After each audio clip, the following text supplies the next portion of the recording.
Your life. No. All right, what's up, John? We're live. How's it going, man? Good to see you. Yeah, so Live Nation, Investors Live Nation, we're about to go live with John Maxim, the ultimate flipper. He's I'll take that one. Yeah. What do you have like a name for yourself? Like that you? No, I do Flipping Friday. Flipping Friday? Which is what a lot of people know for on Instagram. So. Gotcha. I think I saw your email was on the John. On the John, yep. That's pretty good. That's my Instagram as well. So. That's pretty good Already. So stay tuned, everybody. We're about to go with YouTube, but let's do this. And then Hector, just let us know when we're gonna go. So I'm ready after my clap. In 3, 2. Oh, I forgot to mention. Whenever we're close to 25, I'll write it down here, so you guys know. And if we go a little bit over, are you like in a rush or anything? No, dude, I'm good. Okay. So if we're flowing and the audience is just cheering. Yeah, it's up to you, man. Okay. We want to chit chat. That's fine. It's just a conversation, right? That's all we're doing. Always got time for that. Okay, good. 3, 2, 1. All right, Investor Dive Nation, what's going on? We got John Maxim on here, and we're going to talk today about flipping. And John, have you checked out the YouTube channel yet? It's okay if you haven't. I haven't, honestly. I haven't. Don't even worry. I saw you on Facebook though. Okay. There you go. Well, watch on Facebook. Well, our YouTube channel, if you haven't checked it out, or if you're new to the YouTube channel, if you're tuning in for the first time, we get people on here. We call it expert interviews. We interview experts in the industry, ask them questions about what got them into the business, so people can learn. And Investor Dive Nation, what it is, we're just trying to create a channel where people can go to learn and not only improve in their personal lives but also in real estate. So thanks for joining, bro. Yeah, no problem. I'll make sure when I visit to like and subscribe, as should you. Yeah, exactly, man. Yeah. Like that's perfect, because I'm gonna have in the YouTube video like a little like and subscribe button that's gonna come up when you said that. So yeah, man, YouTube's interesting, but it's we're almost at 300 subscribers. I think we're like 9 away. So when you subscribe, we'll be like at 192, and then whoever's watching, maybe they can get us there. That's cool. Yeah. Yeah, and the goal is to get as many as we can. So, but anyway, today we're just gonna kind of chat with you about your origin story. I mean, you do a lot of flips, and I know a lot of people are interested in knowing how to get into flipping. What got you in there? Just a bunch of stuff. So we're just gonna roll. All right. Okay. Sounds good. So let's start right now. A little bit about the origin story. Like, I don't know. We've met through like social media. We're virtual friends. But this is our first time. So what you're going to tell me today is probably just as much as I want to know is the world. Sure. Right? Yeah. So let's kind of hear about what got you. So unlike a lot of experts in real estate like me, this was never like, I never woke up or I never like dreamt about being a real estate investor or being the guy or owns a hotel or whatever. That wasn't my dream. Like my why when I was young was let's party, let's meet girls, let's have a good time. And my why has only changed a tiny bit in that I found the girl, but I still want to have fun and do all those things. And so that's awesome, man. So my journey is more, I always say it's accidental, which is probably the best description for it. Like I was working at a kiosk in the mall, and I selling surveys. Like take a 5-minute survey, and you do this. We'll give you $5 or something. And this real estate agent was like, man, you're good at this. You should come work for me. And I'm like, okay. And so I went and worked for her. And I actually did awesome that first year. You still cool with her? Yeah. Actually, I just saw her yesterday. Wow. I'm helping her flip her house right now. That's awesome. So it's kind of fun to give back and help my mentor flip her house. Mm-hmm. But she, that first year I actually made pretty good money as her assistant, which helped my ego just kind of go. And I'm like, yeah, I can do this without her. So I made like $80K my first year just as an assistant agent to her. Wow. And then I think I made like less than 10 on my own. Oh, for real? Yeah. So 80 to 10. I didn't respect the SOI in the business that she built. I just ran with my ego. Most people don't, right? Nobody does. Yeah, nobody does. Especially when you're in your 20s. Like, it's easy to think you're really cool. Yeah. So anyway, that was a little learning lesson. And, after a couple years of being an agent, as is a kind of a natural course, you see investing and you see like people flip houses. So I got into house flipping, and I'm actually, if it's okay with you and your audience, because I do several podcasts and I've told my origin story a whole bunch of times. Go ahead, brother. So you can just Google my name and podcast. You probably find the long version of my origin story.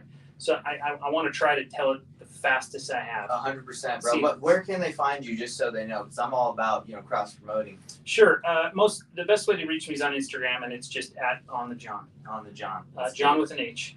I do every Friday. I do a flipping thing, and then on YouTube, I'm flipping off John Maxim flipping off. These are great names, bro. Yeah, I like the brand. I like to have fun, right? Yeah. So, but anyway, so the deal was, I got married, had flipped a few houses, recession hits. I got divorced, not because of the recession or business or anything, but the divorce crushed me. Like you mean I got with properties, like they crushed you in your business? just crushed me in Okay. general. Yeah. Like it's a hard thing to go through. I'm waking up, and I slept on a bag of Cheetos, right? And they're stuck to me. Like that's how depressed and how down I was. Yeah. So my business just falls by the wayside, and I get really behind on my mortgage. Mhm. And I'm a smart guy, and I know about loan modifications. So I get really behind on my mortgage because I know a bunch of tricks Because you got some to time. not lose it. So I was actually several years behind on my mortgage. You made it that long, huh? I rented out my house to a bunch of guys. I get notice that we've got 3 days until the foreclosure auction, and the bank is not falling for any of my tricks. Wow. So that house, the bachelor pad that I'm in, we had just watched the movie Hot Rod, and I thought, we were talking on the porch. Great movie. Yeah, talking on the porch, and we're like, why don't people do that in real life? Like some insane stuff. This was I think 2009, so it's before like GoFundMe and a lot of these people picked up. And I'm like, you know what? I have a car. I'm gonna light on fire. I'm gonna tell people if they give me $20, I'll light that car on fire on the internet. Wow. I raised $20,000 in 3 days, and saved my house from foreclosure. Lit my car on fire. Went to jail. But when I took that check to the courthouse steps, because we really pushed it to the 9:30 auction. Were you cash flowing, by the way, on bringing it out to your buddies the whole time since you weren't paying the mortgage? Totally. Okay. So, I was. That's how I paid for my depressed living at the time. okay. House hacking, they call that now. Yeah, for sure. Anyway, at the auction, there's all these dudes in flip-flops and t-shirts, my people, right? Yeah. And they're bidding on houses, and I was just like, I'm in real estate. These are my people. So, like, that whole experience actually is what kind of picked me up and got me to really learn about house flipping, because I had just kind of stumbled through it. Never had a mentor, in those early days. Never went to a RIA meeting. Never did. Just kind of self-taught. Right. Just kind of figuring it out on my own. And when I saw those guys there, I just decided I'm going to make myself a part of this. And I never looked back. You It's just took just off kind of right my there, thing. man. Yeah. So it took going to the courthouse, seeing the flip flops, and the guys just chilling. Yeah. And Just- you're like, hey. Realizing that's a culture that I kind of want to be a part of. They're doing business, but they're doing it on their own terms. Did you very find- very punk rock, which is what I loved about it. Did you feel like is that real, or was that just like imaginative when you saw it? Like, is that really like your people? Do they exist, but they're just like doing it on their own terms? And Oh, absolutely. okay. House flipping, honestly, I think is one of the last like punk rock things out there. Like stick it to the man. I'm not doing your thing. I'm not going to college. I'm not doing this. I'm going to go out and I'm going to make my own way. Yeah. And a lot, you hear everyone loves to post about how all billionaires, millionaires start or make it in real estate. Mhm. It's true. Like it's just really that's the way to do it. They do their own thing. Yeah. And even if you're the guy that wears the suit every day and does your but you get to be yourself, and, Right. and being yourself does not affect at all how you get compensated. Whereas in the corporate world, it does. It can. Yeah, And for so, sure. So yeah, absolutely, good question. Like that really is. They're my people. Yeah, I was just wondering because sometimes people might see that and then get into it and then be like, hey, that's not how it is, but that's how you found. And by the way, I started dressing up nice because I saw Jordan. I don't know if you know who Jordan Peterson is. Oh yeah, I love Jordan. I'm gonna go see him tomorrow. He's talking here in Salt Lake, so I'm gonna go see him. And he said he made a video about like dressing up, so I was like, I'm gonna give that a shot. I've actually seen that one. You seen? I felt seen and attacked at the same time. But I love Jordan Peterson. But the truth is, like, It's whatever you do feel. what makes you happy, Yeah, man. exactly, And if Jordan exactly. Peterson feels like a better person because he's wearing a Three-piece. $700 three-piece, like, good for him. I want to be in shorts and flip-flops. Yeah, and man. I feel like I've I'm king done- of the world. I've done both, and I do feel dressing up like you feel like you're, at least for me, like when I get to the office, I'm like I'm feeling like he says, a little bit more zoned in, but no, I get it. I know. I'm one of those man boys, and I have a set of V-neck T-shirts. If I really want to dress up, that's me. Like really, really going to nights, and I feel a little better. I get it. I'm sure when you get that thing on, people are like, "What's going on Who's today?" this guy? Yeah. Or maybe like, "What is something special going on?" Yeah. What's the occasion? What's the occasion for John to wear the V-neck? Right. That's awesome, man. Well, would you say that's so? Since that experience, you've just taken off, right? Yeah, I mean, obviously, there's a bunch of learning curve that went with that. Like my first 5 years was hit or miss. Like I kind of did real estate. I also kind of just donated plasma for a living. Like I wasn't, like my why was not. Were you married when you were donating plasma? No, Okay. that was after my. Because I'm sure, like once you get Yeah. married, you're like, But yeah, that's where the why comes from, right? For me, a lot of guys like they want this success, and I love it. Like I see it in younger guys, and I just wish I could have been that guy. But no, I wanted, like, what am I doing this weekend? How are we laughing? Like, what games are we going to play? What girls am I going to pursue? That's all that I cared about. And then when I got a wife, like, okay, now I have to take care of somebody besides myself. How am I going to do that? Like, it's not just fun and games. We can have a lot of fun and games in our marriages and stuff, but still, you have to, like, take care of that person. yeah. And then when you get kids, that's when for me, like the first time I had, a kid, like it just changes everything. Like the why becomes an absolute thing that you have to pursue because you never cared about something so much in your whole life, and all of a sudden, like, oh crap, just like not doing anything on a Friday night is not going to cut it anymore. Like it's just, like so anyway, yeah. So it really that kind of happened, and then shortly after, in fact, at the time, my girlfriend was there videotaping me burning my car on fire, and we got married like shortly after. I mean, I almost blew myself up. There's some cool. I mean, people Google my name and car fire, you'll find videos and pictures of it online. Wow. I did almost die. It was because gasoline doesn't burn; it explodes. So. And did you know that before you? I remember hearing that in the Boy Scouts a lot, but I don't know that I respected it, whether or not I knew it. We've seen it all in the videos and like the movies, right? Yeah. But we didn't. I wouldn't think that either, right? But so it exploded. Oh, totally. The crazy thing is, the car started like it was turned off. Key was in my hand. The thing's burning, like, and all of a sudden, starts, and then died. But it was crazy. The car started without you turning it on, or it was fully in flames, and the fire was able to get the engine to turn over. It's crazy. What kind of car was it? It was a '94 Ford Escort station wagon. Okay, so I didn't. You miss it? You probably miss it a little bit. I did. I think we called that the shagging wagon or something, the bachelor pad. But it was sure. It was a cool little car. But yeah, I mean, it served its purpose for sure. So, did you burn it to raise the money, or it wasn't running right, or you just were ready to get a new car? Like, what made you want to burn that specifically? No, that was my car, and it was the only thing I could think of. Okay, like to raise the money. People do crazy stuff. And it to raise the money? Yeah. Okay. So back then Facebook wasn't like only 30 of my friends were on Facebook. Right. MySpace was. MySpace was big, but I was writing a blog. That's how how it was a long time ago, because blogs were like the thing. Everybody had a blog. Like now everybody has TikTok and Instagram, but back then it was blogs. So I wrote this big blog post. And I literally said, hey, we do stupid stuff in America. I'm stupid. My house is behind. I can't save it, but you guys can. And I believe that so much that I believe if I light my car on fire, that you guys will, we called them lonations at the time. Mm-hmm. You guys will give me a lonation of $20. If enough of you guys do that, I'll light my car on fire and we'll save my house from foreclosure. It totally worked. I mean, it went viral. That's amazing, brother. 3 days. It's crazy. 20 grand in 3 days as well.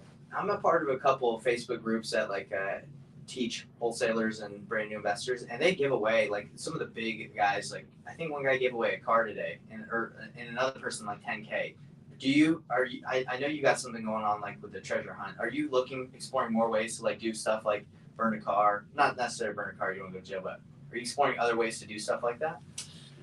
Yeah, absolutely. I mean, the car fire thing was, that was years ago, right? 2009, and things have changed a lot. Marketing budgets are a whole new world. Like nowadays, marketing and giving away a Tesla is better than paying for billboards, because it gets you a social media presence and stuff. Exactly. So yeah, I mean, I've kind of committed to this whole treasure hunt thing where and part of the thing we love about it is, Instagram giveaways and social media giveaways, like a lot of things in the world, they're hard to trust. Like, sure, they picked somebody out of a hat, but who knows? Yeah. Like, and it's amazing how often the story is the perfect story, or it's a friend of somebody, or So the thing I love about the treasure hunt in that whole giving back is it's really just whatever. I agree with you. It's not.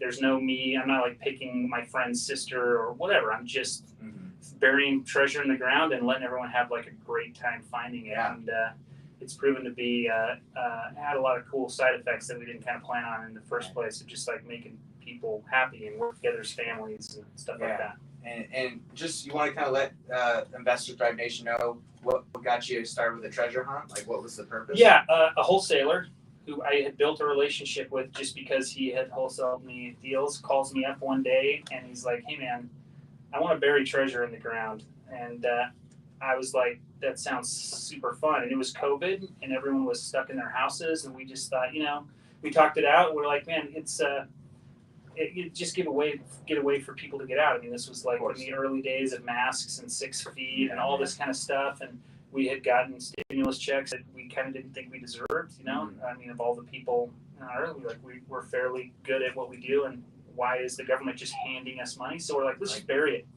And one more thing that just kind of was more popular than we ever imagined. So we've done 4 treasure hunts now. Dang. What have the prizes been? We started with 5, and then we went to 10, and then we did a kid treasure hunt that was a little different. It was more like a geocache where, but for the kids. And then we did a $20,000 one most recently. So. And has every time, do you feel like it's growing the amount of people that do it, or is it? Oh, absolutely. Okay, so it wasn't like the first one was just like the biggest hit. Okay. Yeah, it's a huge. People love it. That's awesome, man. I've seen those, and I just don't think I would be good at following clues. I mean, dude, and the more success we get, it takes a lot for you to have to get out and go hiking the mountains. I don't know that I'd go hiking for $10,000. I'll bury it, but you'll bury it. I'm not sure that I'm going to get out and do that. So you probably had a lot of positive content that came from that. Maybe, do you have people that like recording themselves as they're looking through the treasure? Like, do you have stuff like that where people would like record? Oh, totally. I mean, Instagram is it's like a full-time job when we bury treasure because it's nonstop. They can probably hashtag, right? And hashtagging it and sharing stuff, and we try to take that on and help people. We've built relationships with this whole community now of treasure hunters and stuff, so it's turned into a really fun. The real question I have for you, sorry to interrupt. The real question is, do you get any deals from it? I've gotten deals from social media a lot. I haven't gotten any deals from the treasure hunting. I bet you will. That I know of, but at some point that's going to happen because, I do have, probably 25% of my followers all comes from treasure hunt stuff, and one of these days, one's going to invest with me or 100% deal or whatever. It's weird how it works like that, right? Yeah. Like, hey, you met someone through this avenue, which is completely unrelated, but they're like, hey, I got a fourplex in Vernal or whatever. No, totally, and from my Instagram, people are amazed. Like, I've gotten a whole bunch of new private lenders, and last year, I think I told you we did 86 deals in 2021, and 8 of those deals came straight from Instagram leads. Just amazing. Literally from people that think it's funny when I post a hoarder house. How does that feel, man? Does that feel awesome getting deals from just social media where it's... Yeah, it feels good, but the pressure's on because then I'm like, oh, I actually have to do this social media stuff. It's not just like for fun. So all of a sudden I'm like, oh, I got to do Flipping Friday again today because what if I get 6 houses or something? Yeah, yeah, I can see how social media becomes like maybe you're just doing stuff for fun, but now it's like it can be a headache. Yeah. Do you run your own Flipping Fridays, or do you have like a social media manager or someone that like? Yeah, I do it all on my own. Wow. Yeah, for now. That's awesome. I've seen your Facebook stories, right? And then you convert it to Instagram. Yeah. When you post it on Instagram, it goes on Facebook. Those are impressive, man. You've done good. Like the music, the editing, like. I have a film background. I went to actually Slick for film back in the early days. So. Not specifically for your story, but no, but then it helped when I finally started doing stories because this was ages ago. Yours are impressive. I think I've seen like different stickers. I don't know what you call them, but like different effects in there. Yeah, I love the special effects. I like to make it cinematic because if people are going to spend, one thing that Instagram taught me that I never imagined is how boring 15 seconds can be. Yeah. 15 seconds can be so boring, right? Like, it's amazing. And so if people are going to watch me, I really want them to be rewarded with something that's not boring. That's that's my main focus is, okay, I want this to be a cinematic. I want it to be experience. I want to throw the music in and the stickers. I'm not just going to sit there and chit chat and talk. Yeah, like the hey, this is John. Like, you're kind of over that. You want to give them something juicier. Yeah, I did that for a while, and they're over it. Yeah, they want. Plus, that's precious time. I always tease my peers who are trying to get into social media. They do the, "Hey guys, it's me." Like, you just lost 3 of your 15 seconds just doing that. They're already watching you. You don't need to introduce yourself every time. Like, there's just little things like that. Hey man, thank you for that. Yeah, you're welcome. Hey guys, it's me. Like, don't. I go. Hey, this is Real Estate Nate. Yeah, that's okay. So on Flipping Friday, I do that on the first one only, and the rest it's Yeah, I got a green screen because I think green screens can be pretty funny. They're so fun. Yeah. I do some green screen stuff. Green screens are great. So that's you gotta have fun with it. I feel like there's so much information out there that unless you got like a little edge to it, or anyone can, even if they don't do wholesaling, fix and flip, they can act like they do. You know how it is. They do. Yeah, they do it. They do. A lot of factors out there. Yeah. Is it the internet is not real, people? Yeah. Factors, is that what you call them? Actors. A lot of actors. Oh, but like fake actors? Oh, factors, sure. I think you said factors, right? I did not on purpose, but I'll trademark it if you want. I like that, factors. Yeah. Well, my big question for you and for a lot of flippers is like, as a wholesaler, like we spend a lot of money on marketing, but you don't do that, right? You don't like have like cold callers, mail, texting, right? Right. I mean, I've had a long career, Mm-hmm. and I tend to kind of go where the market goes, or I try to pivot. I try to like find out where deals are coming from. And right now, I mean, we did over 40 wholesales in 2021, and I didn't pay a lick of marketing. Yeah. Unless you count the time I spent on Instagram. Which is amazing. Yeah. Right? That's amazing. And one of my favorite things to do is to wholesale a wholesale. I love it. And they get fired up about it. My wholesalers get fired up about it. Yeah.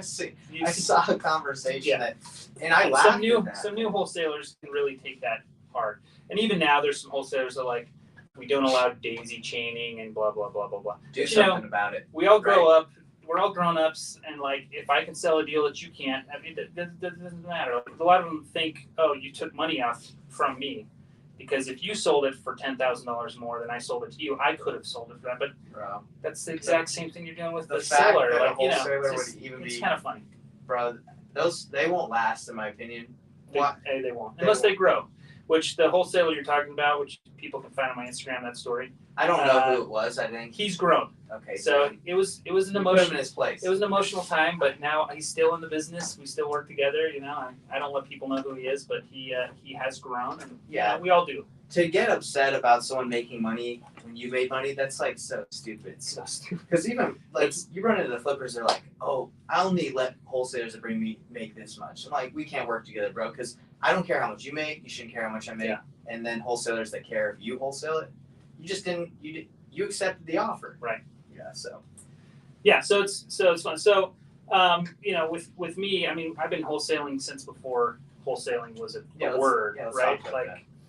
And even some of the big wholesalers here in Utah that I'm friends with, like Andy McFarland and Matt Oviatt, like I got to see how the recession hit them, and how wholesaling works in the down market, which a lot of wholesalers now don't even really know what that looks like, And so my system is much different and not as easily replicatable, because it's based almost completely on my reputation in my market, where I have a very short list of guys who I know are buying, who know me, who know that I know what I'm doing. And I send a 3-line text which says purchase price, which is the price I'm offering it to them for, estimated ARV, which is what I think it would cost me to do it. I'm sorry, estimated rehab, and ARV. That's it. Oh, and the address. So 4-line text. Text. Those things. Email too, or just text? Just a text. I don't send them pictures. I don't send them videos.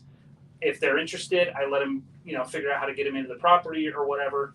And then I just say, take it or leave it, man. And if you don't want it, I'll send it to some other guys. I usually give them 48 hours or something. You got 4 minutes. And yeah, and if and you know, and I let everybody know, like up front, like this is how I wholesale. And then if they, if I send you 2 or 3 and you don't buy them, then I usually take you off the list. Just because I don't.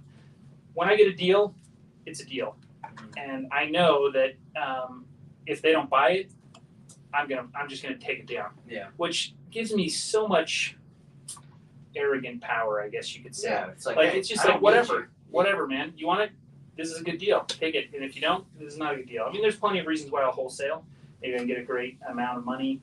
Maybe I'm pretty overextended on my crews and guys flipping houses and stuff. Maybe it's that the headache to profit ratio is a little too low for me, but I still know that there's money there. And there's newer guys who headache to profit ratio isn't as big of a deal to new guys, right? Where they're willing to take it on if I send it to them and they know that it's a deal for me. So, so yeah, I of my 40 wholesales, probably 10 or 15 of them were other wholesalers deals that I just picked up and then turned around and mark it up. We call it JVing, but JVing is like you tell them, right? But you're basically just like, yeah, I'll buy it, and then you just wholesale, right? Mm-hmm. And it doesn't matter because you fulfill your end of the agreement. Yeah. That's awesome, man. So that's, would you say 10 to 15? Where would you say the other ones are coming from? Is it from lists, the MLS? I do a little bit of marketing here and there. Just kind of like I said, depending, like right now I think notice of defaults are getting kind of big again. Looking forward to more notice, and I haven't touched notice of defaults for like 4 years. No, because there's been like 10 a month. Yeah, maybe. But they're starting to pick up. I mean, and a lot of it has to do with, like here in Utah, like taxes.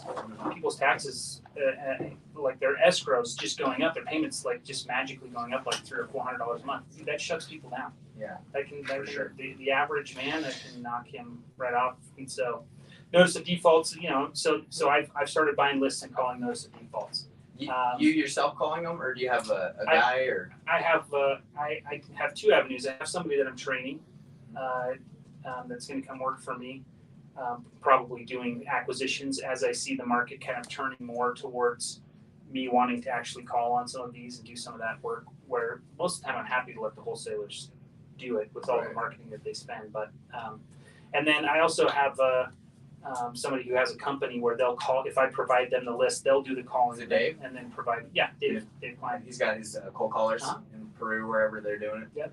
So they're we've just kind of started a couple campaigns on that, and so and then when I get those, a lot of times if I get it direct from seller off some marketing like that, there's a lot more room for me to wholesale it. And that's so where the big spreads are, right? Yeah.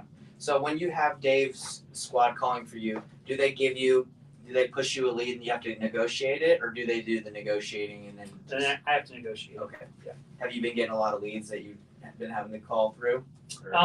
Yeah, and I have someone on my team that will do it, or I actually, negotiating is one of the things I love to do. So I don't mind that part, but a lot of times I don't have the time to build the relationships with the sellers that is needed to really negotiate.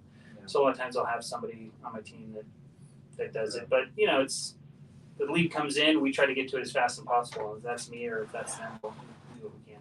That's awesome, man. So you got, just so I can outline, because I am just very curious on how flippers maintain, getting deals, being consistent, because, with wholesaling, we do 5-6 deals a month, but it's through a lot of marketing, right? So you're doing that kind of volume, and it seems because your relationship has grown, a lot of people know what you do. But you said you make on-market offers to listed properties as well? Absolutely. Okay. Yeah. Do you have an agent dedicated to making those offers for you, or are you making those? I usually make those on the MLS. There's, especially now where there's just not the inventory. Mm-hmm. If I see a deal I like, I call, because I can out negotiate most people with other agents too. And I'm a licensed broker and agent as well. So I do. I mean, I love agents, and that's another avenue that I'll use. But strictly MLS, I usually do it myself. Okay. So you got MLS, you got lists. Do you check all the blasts that come out every day from the wholesalers that you're on? Or? Yeah, I actually have a VA that I've taught how to run numbers my way on that, who just has a spreadsheet, and so then I look at the spreadsheet and it's color coded, and if it's the right color, then I call the wholesaler and make an offer, and if it's the wrong color, I don't even pay attention to it. Gotcha. Pretty much. How many do you make offers on that are they're asking too high, but you're like, hey, you know what? I think they're just trying to be greedy. Let me just give a shot anyway. Do you do that a lot? I do that a lot. In fact, I have a pretty good reputation for doing that. Yeah. Because I mean, how many? And it works great. Yeah, wholesalers. Dude, I've seen some of these deals. I'm like, that is not a deal at all. And I'm sure you guys are trying to get, $60K over what you even got it under contract for, because you're trying to be. I don't know what you're trying to do, but it's not but making that offer is important because relationships is everything in real estate. Everything. And relationships with wholesalers is everything. Even if they're dumb, even if they're greedy, like that relationship's important. So I like to call them and say, hey man, because I want to get to know them.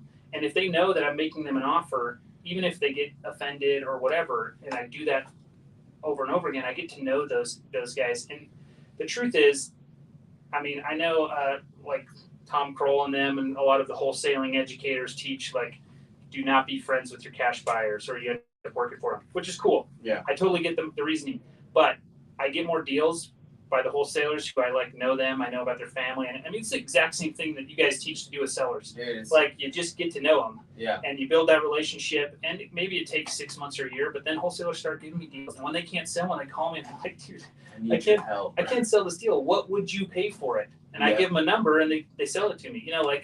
And so it just doesn't do anything to, a lot of flippers will be like, screw that guy. He doesn't know what he's talking about. Or these greedy wholesalers, they're blah blah blah blah. That's right. It's not. I mean, that's not how anything works. So why would it work with that? I mean, it's how sellers are, right? They want as much as they get. Everybody does. Everybody does, right? We all do. So you got to just talk to them about it. Because I've been thinking, like, as a wholesaler, I think there's so much power in being the buyer and letting people know you buy, right? Because then you get the reputation. But not a lot of people. I mean, some people do. Like, they'll reach out to Brian and be like, "Hey, can you help me move this?" But you have been in the business for a while, and you're getting a lot of deals just from being known as the guy, right? Yeah. Do you feel like that's had a lot of success and power by being like, "Hey, I buy," instead of like, "I'm just a wholesaler"? Yeah, I mean, and that's how most wholesalers market themselves, and so they, to motivated sellers, it's kind of the same thing, right? But in the network that I work in, and I'm mostly local. We talked about you do a lot of stuff outside, and I think that's cool. Right. But in the network that I'm in, mostly local, like it goes a long way. Not only being the guy that does a lot of it, but dude, I love to get on Facebook and joke around and be like, constantly on Facebook, almost every day, somebody's like, I'm getting into wholesaling, I want to build my cash buyers list every day, right? Every day. In fact, there was a while when I was blasting emails out, and all I did was go on Facebook and just search cash buyer, and I just took every email, which I'm sure a bunch of people did. Yeah. I didn't even have to make the post, right? Mm-hmm. But I love to get on there and say, here's my email, and by the way, I pay more than everybody else here. Even though that's not really true, but I like having that reputation because that wholesaler is going to be like, oh, maybe we should send it to this guy. He's going to. This guy's a big guy. It just starts building the relationships. It's the same thing. So I think there's a ton of power, and more so than being the guy, but always following through on what you say you're going to do. Mm-hmm. That's huge because there's a lot of cash buyers who try to renegotiate after they've given a number or don't follow through or just be like, dude, take my earnest money, whatever. That I mean, one of those does more damage than you buying 3 or 4 bad deals, honestly. Yeah, and that's interesting for the people that are brand new, right? Because when I'm or wholesalers are marketing to sellers, you're the guy, right? But then in the community, you're like, oh, I'm just a wholesaler, right? Mm-hmm. But I think being like you, the buyer in the community, in the network, like of Utah or wherever you're in, that's you need to be the buyer, right? Yeah, I mean, it helps. It definitely helps. Yeah, with negotiating and stuff for sure. Yeah, and I think even if you're as a wholesaler, if you're just like, oh, I just move properties, I think if you look at stuff as a buyer, you'll probably become a better wholesaler because like, hey, I'm willing to take this down, so I better know it's a good deal. I think a lot of wholesalers now, they're just like, let me just try everything. It's like, bro, would you take that deal? Yeah, although, for new people, I'd say to be careful with that because you're right. You're not wrong. But you got to be careful with your assumptions too. Like, I think some wholesalers do better, especially in the beginning, not knowing what they're doing. Yeah. Because, if I know that a wholesaler's estimate of rehab is probably garbage. Like, how many houses have they actually flipped? Probably zero. It's always Like, 30, isn't it? Who knows? 20 Yeah. or 30. It's always 30. The spread's always 100 and blank, whatever. So every legitimate cash buyer is going to do their own numbers no matter what. Yeah. So I wouldn't, as a wholesaler, especially if I'm new, I wouldn't spend too much time trying to figure that out, because what you really need is to get deals. Yeah. To get deals. So maybe take down some bad ones. I mean, you're not hurting me any, because I know if it's bad or not. Like, yeah. But you might spin your wheels a little too much on a bad deal. It definitely helps to know, like, what my as a cash buyer, like, what I want and stuff. But when you're first starting out, I would be careful, because wholesalers get into the same thing as flippers, analysis paralysis, where Very true. They're just gonna sit there like, oh well, how much is the rehab really gonna be? And this guy's telling me it's 60, and this guy, who cares? Who cares what they're telling you? Just fucking sell a deal. Yeah, and do you feel like if they are just trying stuff, do you feel like that would, well, let me just go back. When we're wholesaling nationwide, sometimes we don't know a market very well, and the numbers will make sense for us here in Utah, but maybe they need a bigger spread in Missouri, because Missouri, properties aren't as nice. They probably cost more, and so when you send it out to a buyer, do you have a lot of guys that are like, hey, what price do I need it at? And do you help those like noobs? Sorry, this is kind of a bad way to word the question, but do you have a lot of new wholesalers ask you for your advice, and you give them your time, where you explain to them like what would make a deal?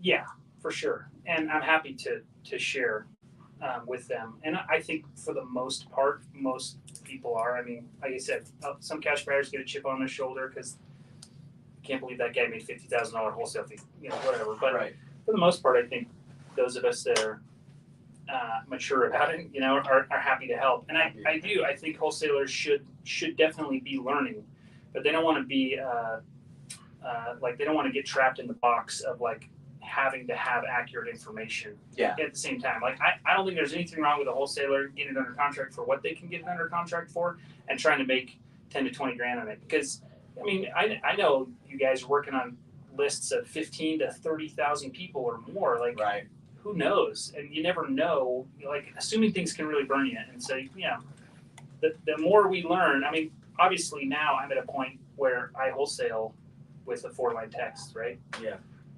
But that's because of all the experience backing me. So I don't have to worry about what my deal is or anything like that. But in the beginning, man, I made a lot of, I was wholesaling all kinds of crazy crap, and sometimes it wasn't working, and then I would learn, and you learn. So I'd say it's better to learn and mess up than not learn at all. So I guess the advice for new people in Investor Nation is, if you have a deal and you're not exactly sure, talk to the cash buyer and be like, hey, if it doesn't work, can you kind of fill me in and maybe make that relationship?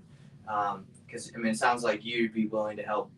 Absolutely. And I'm sure there's a lot of cash buyers. But don't be afraid to just blast it out either. If you can't get any cash buyers to give you advice, just blast that thing out and see what happens, man. Like, what's the worst? Like, I'm going to call you and be like, you're an idiot? Like, who cares? Yeah, you're right. It's true. So what's your opinion on the trajectory of the real estate market, not only here in Utah, but in general? Do you think we're going to start getting a lot more inventory? We're going to see a lot more pre-foreclosures coming? Like, what's your vision of what's going to happen this year? I think this year in Utah is probably going to be fine.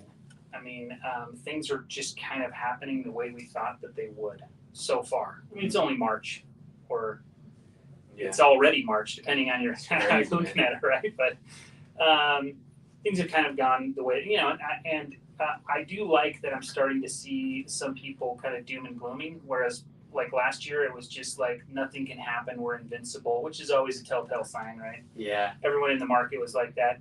I think Utah's a market that's pretty insulated. However, like we've seen unprecedented inflation, and we've seen it in everything, which is actually kind of helpful, because if only real estate was inflating and everything else was staying the same, that's scarier than if my cheeseburger is inflating and my house is inflating. Like, everything's going up together, and that's because we just printed money for 2 full years. Like, of course. Like, I hear all the time, us flippers are like, oh my gosh, I made $100,000. It's my biggest flip of all time. And I'm like, well, you only made 50 because the dollar's half as much as it used to be. Right. You got to go as far. You kind of got to be careful with what you think. So, I mean, to get more simple on the question, I think real estate in Utah is going to be fine. I think that there are some other markets which could have problems. I've done a bunch of stuff up in Boise, and Boise's an amazing area. But if there's some sort of crash or bubble, like what does Boise have? Whereas in Utah, we've got like the Silicon Slopes, we've got Park City, we've got a bunch of all these things, and so Boise, some of the investments and the inflation up there, like it's hard to boggle. And I don't know a lot of outside markets. I mean, Boise's been an amazing market and could still be for a while. Right. But when the market crashes, I just kind of wonder what's sustaining all that inflation. Whereas in Utah, I feel like we've been a little more insulated. In states where everyone's leaving, like New York and California. I mean, in 2020, we sold over 100 houses, and every single one was sold to somebody from out of state. Every one. Every house we flipped. It's insane. Yeah. Like 70,000 people moved to Utah in 2020. That's wild. That's ridiculous. So anyway, I think there's still that kind of exodus is still happening. So I think Utah's okay for a time. But at the same time, like inflation can't happen forever. And people think it can, but it can't. So I do think in the next couple years we're going to see some sort of correction. Now, a lot of, when markets crash, they kind of crash based on some industry. The Great Recession, it crashed based on real estate. So real estate was hit hard. But, before then, it's like the dot-com crash, and we have ones that are based on stocks and all these other things, right, where if you look at real estate, it didn't get hit as hard as the Great Recession. So do I think a Great Recession's coming where real estate's going to be the cause? Absolutely not. Too much equity? Well, I don't know about equity, but too much qualification. Like, I was a mortgage broker for a time in my career, and so I've seen all the people that have bought all my houses. Yeah. They're qualified. There aren't garbage loans out there. Right. I mean, I'm starting to see some. But for the last 10 years, there haven't been the garbage loans that led to the Great Recession. Right. So if the market crashes, all these people were qualified for their mortgages. So we're not going to have 80% of homeowners not able to afford their mortgage. We're going to have 20 or 30% who lose their job and they can't qualify anymore. And we'll be there to take over. Right? That's right. So that's one thing I always tell people is I'm super excited for a down market. Well, yeah. I went through the last Great Recession and I wasn't ready. And what you need in a recession is liquidity, or lenders who have liquidity. And I didn't have that. I had a lot of conventional funding at the time, and I got killed. And I got 19 foreclosures on my credit back in 2009. We short sold a bunch of deals, but it was a nightmare. That's crazy. And but shortly thereafter, as soon as I could get lending again, 2010, 11, 12, things exploded. I mean, that kind of market is different because people still need a place to live. Yeah, for People still buy houses. So now you have to make the house the nicest. I mean, this is kind of what HGTV was really born out of. You really have to have the nicest house. Right now, I don't have to have the nicest house. I don't even do my yards right now. So you've changed the way you're flipping right now. I completely changed what I'm doing. I have to do huge remodels, and I have to create value that way on the house. But there's certain things like fences and driveways and yards, curb appeal. I almost don't even bother with curb appeal right now. Wow. Because all I need to flip a house right now is a house. Yeah. Right? Yeah. But in a down market, I have to make my house the best house because people are still buying, but they're only buying what the best house is. Right. But I can do that for $30,000 because all I have to do is shampoo carpets and change.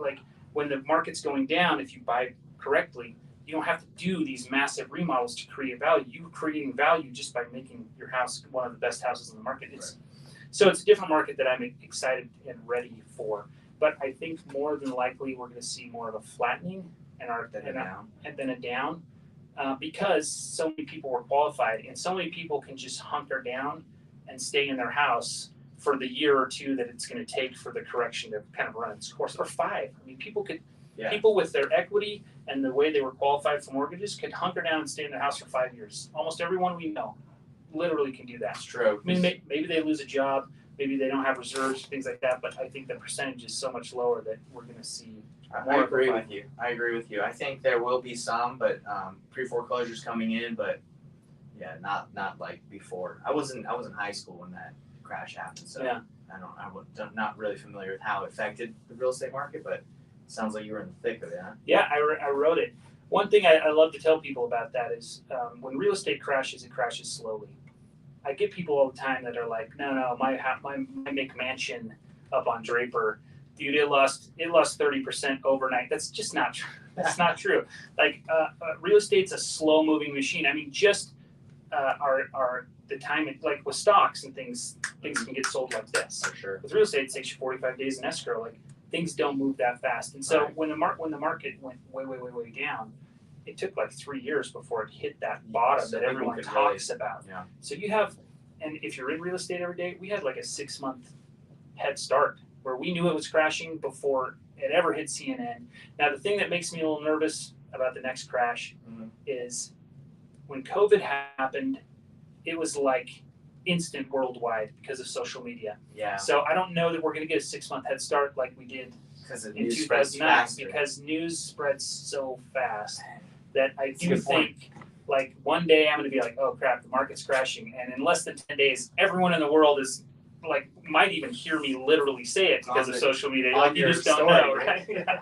So I do think we need to be prepared for things to move faster than they did the last time around. But at the same time, like real estate doesn't crash like other markets because because of the way we buy and sell it. Interesting. Okay. Man, you've given us a lot of golden nuggets today. Too much, sorry, man. No, it's been Hey, great. get me going. I'll talk forever. No, this is great because everything I'm asking you is stuff that I'm interested in, and I feel like it helps me in my business. It's going to help everybody, you know? Yeah. So let's end with just one thing because this is I did a poll on my Facebook group. I don't know if you're a part of my Facebook group, are you? I think I am. I don't Okay. know that I'm on it very much. Yeah, I think no worries. My goal in my Facebook group is to teach everyone how to wholesale for free. Like that's my goal because what I understand from doing this for so long is you can give everything. You can give the whole book to someone and they still have to go through the trials and errors and ask questions. So my goal is let me teach it to you as much as I can. And if you want to talk to me, ask me questions, or sign up for a program, go ahead. But let me just give it to you. good message. Yeah. So in my Facebook group, I've asked a question. What is the biggest struggle most people are struggling with now? Most wholesalers, real estate investors, and they say it's finding motivated sellers, right? Or finding good leads. So what would you recommend for someone that's like, new or struggling with that? You got 42, how many deals did you say you did last year? 86. 86. So that's a lot. And I'm sure some of you are happy with 10. So today, if they could take one action, what would you say for anyone that's wholesaling or trying to be a flipper to get deals, motivated deals? I would say you need to kind of expand where you're searching. Like one trap a lot of us get into is we go on YouTube and we say how to find houses. I mean, I even do it when I buy my lists. I just type into YouTube hottest lists on Prop Street, right? Right. And whatever some guy says, I'm like, cool, I'm going to do that because I don't have time to figure it out. So I'm not tracking it. I'm a low level list buyer, right? Yeah. But the thing is, like, people get kind of caught up, like, okay, well, I have to do it this way. Well, that's when in my career, I've found that I find deals like we call it deal flow, and I like to think of like a river flowing, right? And every river has tributaries that fill it up. Like the river is the deals, but what am I doing to kind of get my river full? Well, one of those things that I got to do is MLS. Like, are you looking on the MLS as a wholesaler? I don't know if you are. Most wholesalers do not. Most wholesalers do not. You can make a lot of money. Clay Bryan, man, they love talking about some of those deals. They just pull right off the MLS and sell. And people say you can't do that because the cash buyer is going to get on there and see that it was listed and that you're marking it up. Again, who cares? If I'm the cash buyer, I'm like, well, is it a deal or not? Right. You don't care where it came from. So then there's agents. Like, are you talking to agents? Let agents bring you deals. I love working with agents because it's an army of people that are out in real estate every day. So I'm calling agents, I'm training agents, I'm talking to agents about what I'm looking for. Every time I see somebody like, I'm a new agent, I'm like, I'm your first client. I will buy every house you can find for me. Here's my criteria. There's online auction systems, hubzoo.com, auction.com. I have found so many houses on there, it's insane. Really? I talk to people who are my peers in the industry, and they don't even know what they are. Yeah. Like, look on those. See if they have houses on your market. Learn how that works, Auctions, notice the default. Like, every one of these is a different thing. And then get creative. I bought a house off eBay once in Tooele. Bought a house on eBay. Like, I was just like, I wonder if people sell houses on eBay. Next thing I know, I'm buying a house on eBay. That's crazy. Like, what are you doing to kind of figure out other ways to buy? The IRS sells homes. the what's it called? The DEA. They have an auction system That's crazy. where they steal homes from drug dealers and then they auction them off. Like, there's so many ways to find houses. If you're only doing lists, or you're only doing, like, if you're having trouble, you need to pivot. Yeah. That's what I've learned. So when I was tracking, like I told you, you get to a point where you stop counting, right? Mm-hmm. When I was tracking, like 80% of my deals come from the MLS. I'm going to work the MLS. As soon as that dries up, what do I need to go find? Let's go to the auction sites. Let's go down to the courthouse steps. Maybe that's where the deals are. Let's look at wholesalers. I mean, 2017 to 2019, I bought almost every deal from wholesalers. Because you guys had great deals. I didn't have to do any work. Perfect. I only have one deal from a wholesaler right now. Mm-hmm. And most of the ones I pick up, I end up wholesaling to somebody else, right? So it's just the market's changed. Like the wholesalers, either they got greedy or the deals just aren't there anymore. So I can see why a lot of them are like, I can't find any deals because you need to pivot and nurture a different part of your river. And what I try to do is every day I do a different finding tool for an hour. I have 1 hour every day that all I do is find. It's in my calendar, and I'm like, okay, what am I doing? Morning, afternoon? I move it around a little bit, but most of the time it's right before lunch. Okay. Because sometimes I do cancel it. Sometimes I do cancel it, but maybe it's Zillow for sale by owners, which I've had great success with. That's amazing. In the early days of Homey, like it was so easy to buy a deal off Homey because the agents don't know what they're doing either. And turn around and sell it. Like, just be creative and find ways to and pivot because the market's changing and it's not always going to be lists. That's not always going to be the best way to find deals. Well, that answer is exactly what I was looking for because most wholesalers that learn from a coaching program or just from YouTube, it's like the generic whole list, text it, mail it, cold call it, blast it. Those lists are getting destroyed, right? Yeah. They're by everybody. I'm buying it. You're buying it. We probably called the same people today, right? Exactly. And I think thinking outside the box, like for sale by owners, MLS, I think wholesalers think agents like are almost your enemy, right? They're like, oh, they don't. If they knew I was a wholesaler like me, like no, like you can be. Like, you can tell them you're a cash buyer just like you tell the sellers. Exactly. It doesn't matter. I know part of the problem is like with wholesaling, you want everything to be systemized, right? I get that. Mm-hmm. And the lists is a great systemized thing. And if you got to go make friends with 30 agents, that's a hard thing to systemize. But if you can't find deals and you need deals, like you're going to have to try some new things out. 100%. And I guarantee there's somebody out there that's going to teach an awesome course on how to systemize talking to 40 agents a day. Like you guys will figure it out. Yeah, we put them in a drip campaign. If you're trying, like that. they're going to figure it out. Yeah. And I'll look forward to watching it on YouTube and be like, I used to do that. I just never made a course about it. Yeah, exactly. And there's so many different ways. Like we've gotten deals from probate attorneys, from network. I'm sure you've gotten some deals from since you worked. I used to office with a divorce attorney and just get deals. Just like he would be like, hey, there's a house flipper here that might make you guys a cash offer in your house right now, And so I just rented an office from them just to be able to get deals off the attorney. And see, that's why I think what you're saying right here is so valuable because, again, wholesalers, they just learn one way, right? And they think that's how they do it. But I mean, look at all the ways you presented that we can get deals, and I guarantee 90% of people watching this have never even tried those. Yeah, there's the funny thing that I love to say because I love movies and stuff like that is, and if you're new, of course you're new. Like learn your system, master it, and then move on. But if you're having trouble, like you need to grow. And in movies, like there's a story arc, and there is growth. You can be a one-dimensional character, or you can be a three-dimensional character that people care about. And if you're doing the same thing you were doing 2 years ago to find deals, you're not growing. You're the same person. Like there's no growth. You need to have growth in real estate, or you're not going to succeed. You're going to end up fizzling out. Agreed 100% because I've been to so many coaching seminars and learned from so many people, and they teach the one-dimensional pay for paid marketing. Wait till leads come in. Talk to them. I think that's not the best way to do it. Yes, pay for marketing, but you also got to network, talk to agents, do all those things that you suggested. You do that, then your river's flowing. Yeah. But if you're just waiting on, especially right now with sellers knowing their properties are worth a lot, you come at them with a 50%, 60% offer, they're going to say, no way, so. Yeah, exactly. Because, sometimes we make them seem dumb, but they're not dumb. No. And they want money just like the rest of us.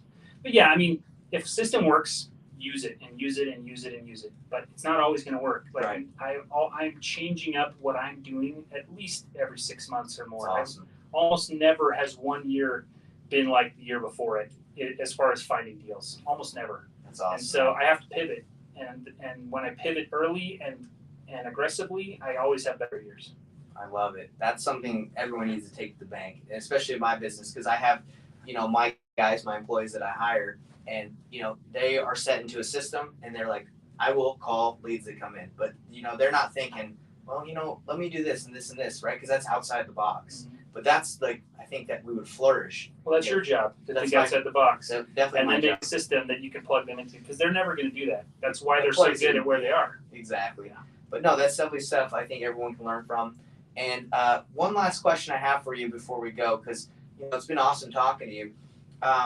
You're a fun guy. I can, you do On the John, you do all this stuff. Do you feel like? I guess my question is, how do you have so much fun? Like, is that a weird question? You just seem always to be like, having fun with your kids or having fun. Like it. You even told me you chased girls and partied all the time back in the day. Well, I mean, I think we get caught up on the wrong things on what's important, right? Like, what really is important? If you buy a Lamborghini and a private jet, and you had to work really hard to get there, and you couldn't have fun doing that, have you achieved something that now you're going to have fun? Probably not. Right. You're probably going to keep chasing whatever it was you were chasing.